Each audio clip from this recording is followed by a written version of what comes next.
This is Duckinfield, a small industrial town to the east of Manchester. Cotton spinning and coal mining were the source of its prosperity.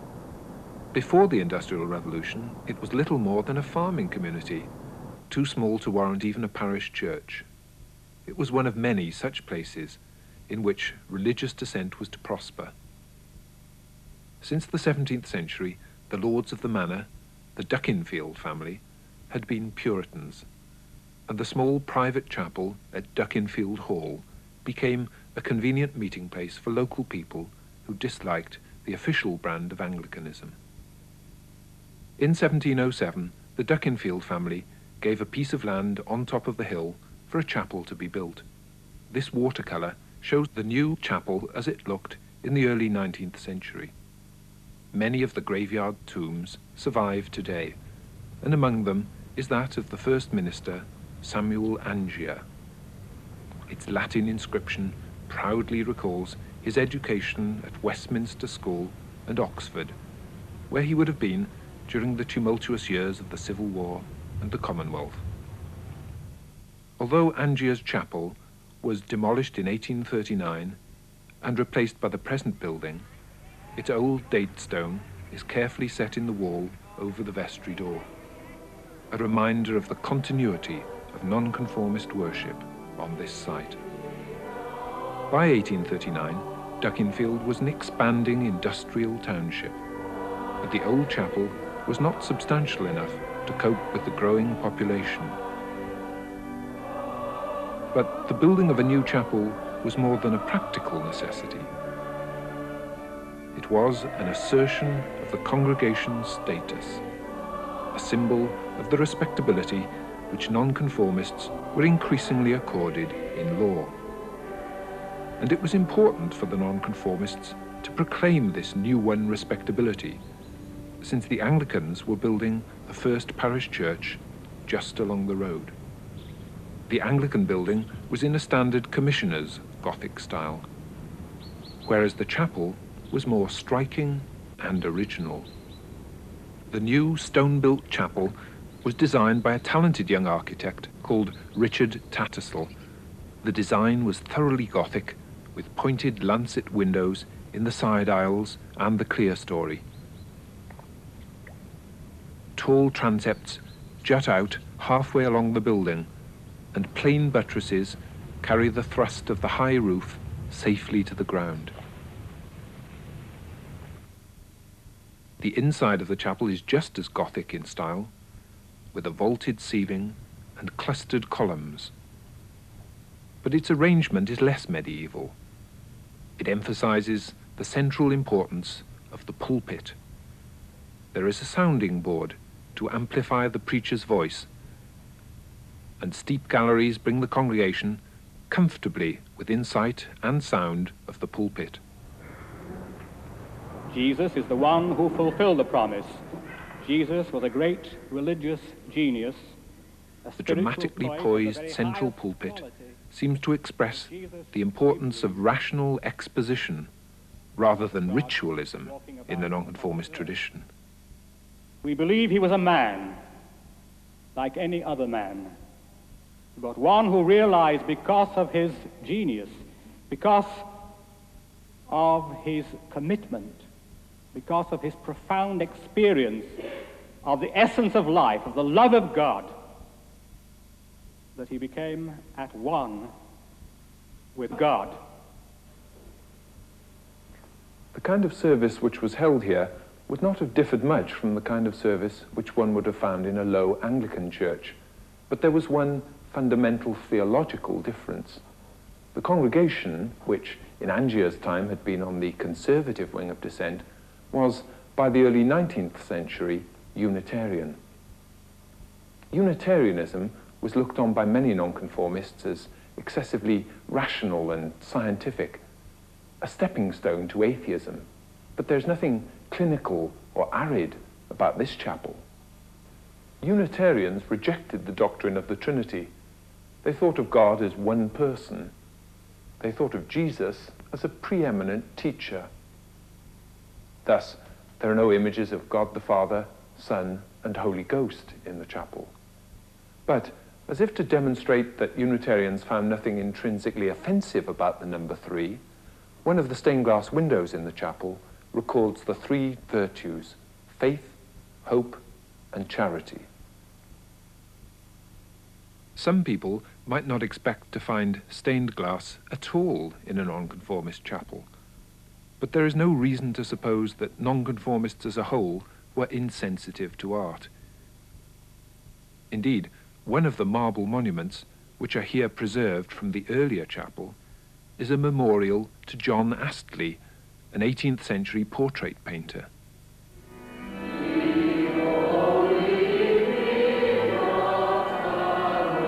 And although the preaching of God's word remains central, the great organ above the pulpit testifies to the importance of music in the worship here.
Enlargement of the organ to its present size in the 1890s coincided with the rebuilding of the chapel's entrance front and the creation of a more elaborate west window, complete with its rich stained glass.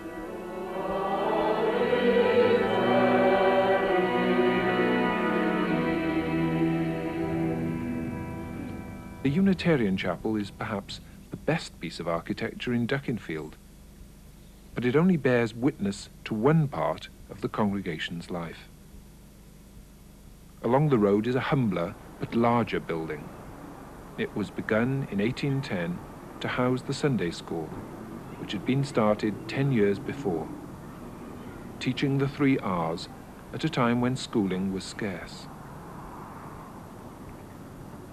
The nonconformists, who were virtually barred from English universities for more than 150 years, knew the value of education. The school so flourished that it was twice enlarged and operated as a day school as well as on Sundays. The buildings were also used for the chapel's many activities, for the Men's Institute and the Drama Group, for the Penny Bank and the anniversary gatherings. In 1900, the people of Duckinfield celebrated the centenary of their Sunday school. This era was the high watermark of nonconformist power and influence. Here in Newcastle-under-Lyme, there was also a tradition of Puritanism. The Dissenters' Chapel grew up in the shadow of the existing parish church. Unlike in Duckinfield, the Dissenting congregation dwindled, however, and, as in many other towns, the initiative passed to the newer evangelical nonconformists, inspired by travelling preachers. The present chapel was built in 1859 in a very up-to-date style. It was a complete contrast to the conventionally classical design of the Methodist chapel, which had just been put up nearby. The ambitious Gothic design was influenced by the work of high church architects like Butterfield or Street. The front of the chapel is enriched with traditional Gothic forms and decoration, but its stonework is set in walls of yellow brick with blue brick banding, a challenging new architectural idiom. The side elevation is less traditional, with plainer, flat lintels over the windows. and an uninterrupted horizontal window for a clear story. The small spire is placed at the street junction for maximum effect. It is composed of the parts we might expect, a nave with side aisles and even a distinct chancel structure. But while an Anglican church should symbolically face east, King Street Chapel points south in order to make full use of its corner site. King Street Chapel is a congregational building. Congregationalists were generally orthodox in their theology, but believed that each congregation should control its own affairs and select its own minister. Even today, when many Congregationalists have joined with Presbyterians to create the United Reformed Church, King Street Chapel remains independent. Moffat Smith, the architect, was a specialist in congregational chapels, and the interior is skillfully designed to provide for non-conformist needs. A broad mass of seats fills the center of the chapel, bringing the congregation as close as possible to the pulpit, and the twisted iron columns are as thin as possible so as to improve visibility. There is a rear gallery, and side galleries were planned if the congregation increased. The thin iron columns support an intricate wooden roof, lit by the continuous clerestory. Although the chapel cost less than £2,500, there was money for patterned stained glass in the end window, and more stained glass was added later.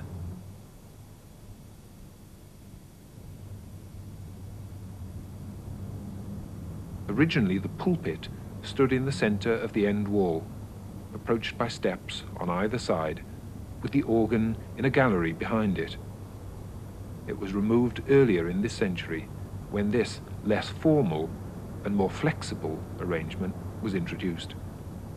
One of the most interesting features of the chapel is the way in which its provision for Sunday schools and chapel meetings was incorporated into the main building. Beneath the chapel itself is a hall which was built as a schoolroom for up to 400 children. Its pillars support the iron columns of the chapel above. As educational methods changed and the chapel's range of week-time activities increased, more space was needed. Classrooms, vestries, committee rooms, a kitchen. The most prominent of these extensions is this, a block which from outside looks like a high church chancel. Inside, it provided extra space for teaching. A chapel like this was not merely a place of worship, but the center of its congregation's life. Through its schools and its clubs, its lantern lectures and its fundraising bazaars, it provided a wholesome alternative to the public house or the music hall. Later, an extra building was attached. In a complex of buildings such as this, it is easy to understand how the chapel increasingly became a way of life in Victorian England. The third chapel I want to look at is a Methodist building in Hanley, one of the Staffordshire pottery towns. Methodism was the most important feature of the evangelical revival. John Wesley, its founder, sought to revitalize the spiritual state of the nation by his tireless preaching. When he preached in Hanley in 1784, there was already a makeshift chapel and a large congregation. But after Wesley's death in 1791, there were divisions among his followers. The Methodists of Hanley supported those who called for a greater local say in the running of Methodism.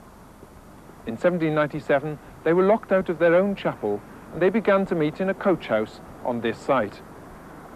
They soon built a new chapel, which was twice enlarged, so that by 1820 they had this building capable of seating 3,000 worshippers. Bethesda, as it was called, was the largest place of worship in the town. Among the leading members of the congregation were pottery manufacturers, whose factory stood not far away. John Ridgway, for instance, owned a large pottery works. He was prominent in local politics as well as Methodism, The huge congregations which gathered here were not composed chiefly of manufacturers. Methodism fired the people with enthusiasm, as surely as the bottle ovens filled the skies with smoke. In the thriving pottery towns of Hanley and Shelton, there was little Church of England provision, and Methodism was well placed to fill the vacuum. This is a kind of stadium for preaching in. The gallery sweeps round in a great curve, focusing attention on the pulpit. On the ground floor, the pulpit faces a mass of seats rather than a gangway, and the floor slopes slightly, like that in a theatre.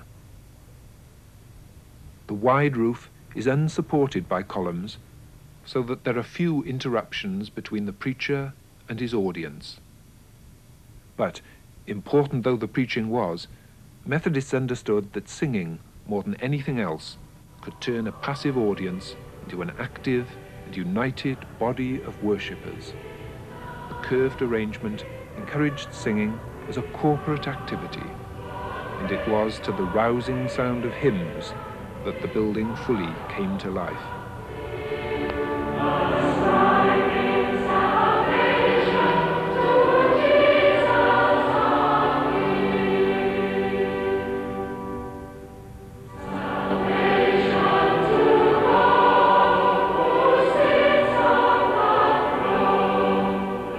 Pews survive in the gallery, and one can see how tightly packed the audience would have been.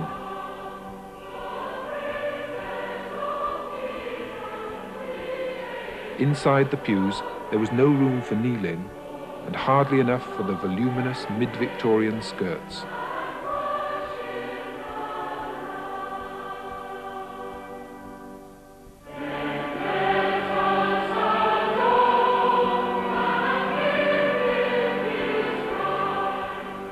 More comfortable seating on the ground floor was installed in 1887.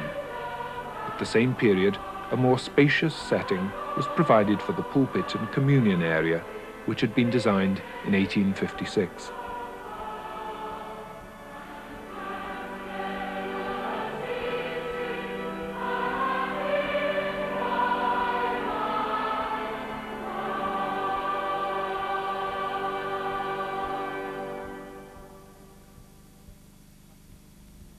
This classical mid-Victorian entrance front is what one first sees of Bethesda. The facade faces north, like that of King Street Chapel in Newcastle, and it makes as rich a display of classical details as King Street Chapel does of Gothic shapes. Neat turf now covers the large graveyard, which was once crowded with funerary monuments. Beyond the cemetery is Bethesda School, a powerful symbol of the Methodists' commitment to the Sunday school movement. At its height, there were said to be 1,000 pupils, and the day school, which Bethesda began in 1860, became the basis of the local board school. Through its school, Bethesda reached out into the wider community, but the chapel itself had wider uses. It was used, for instance, as a concert hall before the town built its own Victoria Hall nearby in 1888.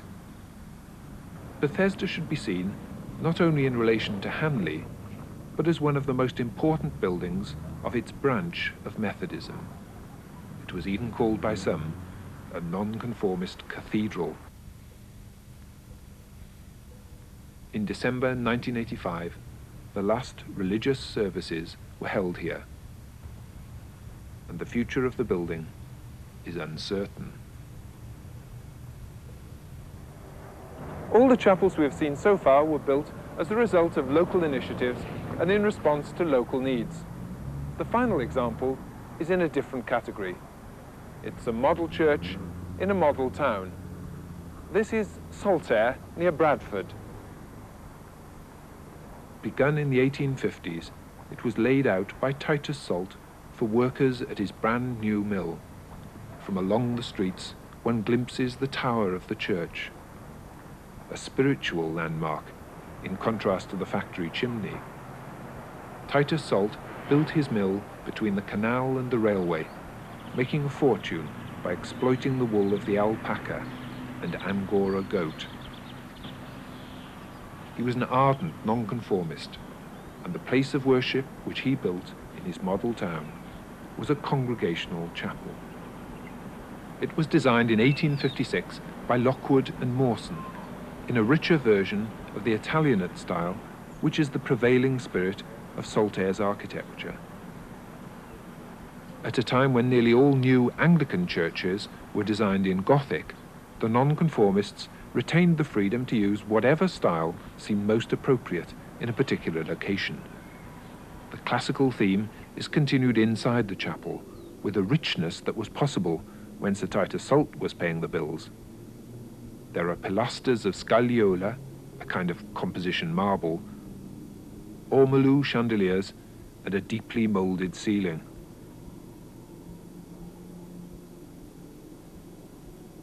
The effect is remarkably similar to contemporary concert halls, such as that in Leeds Town Hall, which had been begun a few years earlier.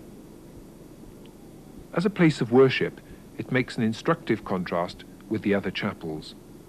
The pulpit is still central, and the high ceiling creates a generous, uninterrupted space. But there are no galleries to bring the congregation close, and it is said that the acoustics left much to be desired. The pulpit here is larger than that in earlier Victorian chapels, such as that in Duckinfield. The broad rostrum reflects the change to a more relaxed style of preaching in later Victorian years and provides space for guest speakers on occasion. But although the preacher's accommodation is more relaxed, the pews are more formal in their arrangement. They all face forward so that the congregation is conscious of the authority of the pulpit rather than the communal aspect of worship. The organ is evidence of the importance of music in the worship here, but the more regimented seating cannot have been as conducive to communal singing as that of Bethesda Chapel. At the back of the chapel is a gallery, like a royal box, in which one can imagine Sir Titus Salt presiding. Like the patron of a medieval church or a Renaissance merchant prince, Salt left his mark on his creation.